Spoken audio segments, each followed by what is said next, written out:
আজকে রেগে গিয়ে আমি ফাইনালি একটা ফ্রিজ কিনেই নিলাম। না না এরকম বললে বুঝবে না, চলো ব্যাপারটা তোমাদেরকে শুরু থেকে বলি। সেদিন বেশ মনের আনন্দে রিলস দেখছিলাম, আর তখনই আমার ডার্লিং এর ফোন থেকে কল এলো।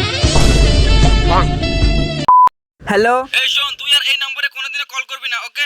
ও শ্বশুর আব্বা, আসসালামু আলাইকুম। খাপা যদি আমি শ্বশুর কবে হলাম বে? সালা, আমি তোমার বিটিকে 2 দিন পর বিয়ে করব। আমার বেটিকে বিয়ে করবো বলছি, খাওয়াতে পারবি? কি খাওয়াবি কি?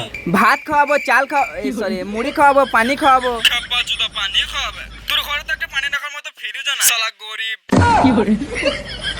সালা শ্বশুর, তুমি কি ভাবছো আমার অকাত নাই? আজকে ফ্রিজ কিনে এনে কাল কি তোমার বেটিকে বিয়ে করবো।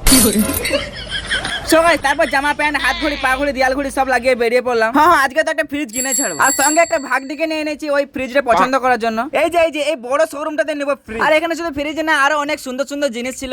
ওয়াও, সাল বাপের জন্য আমি ডাইনিং টেবিলে বসে খাইনি মনে হয়, একটু বসে দেখি কেমন লাগে। তো গাইস তারপর আবার সোফায়, তারপর আবার বিছানায়। আবে আমি তো ভুলে গেছি আমি ফ্রিজ কিনতে এসেছি। লা লা লা লা লা, এটা কেমন লাগছে? আরে গাইস তারপর মাথাটা ঢুকে চেক করছিলাম বরফ হতে কতক্ষণ সময় লাগে, হলো না তো। তবে যাই হোক না কেন, এই ফ্রিজটা কেমন লাগছে দেখতে অবশ্যই কমেন্ট করে দিও। হ্যাঁ এখন আমি হালকা করে বিলটা বানিয়ে নিয়ে, হালকা না ভারী করেই বটে। চলো এবার ঘরে গিয়ে শ্বশুরকে কলটা করি।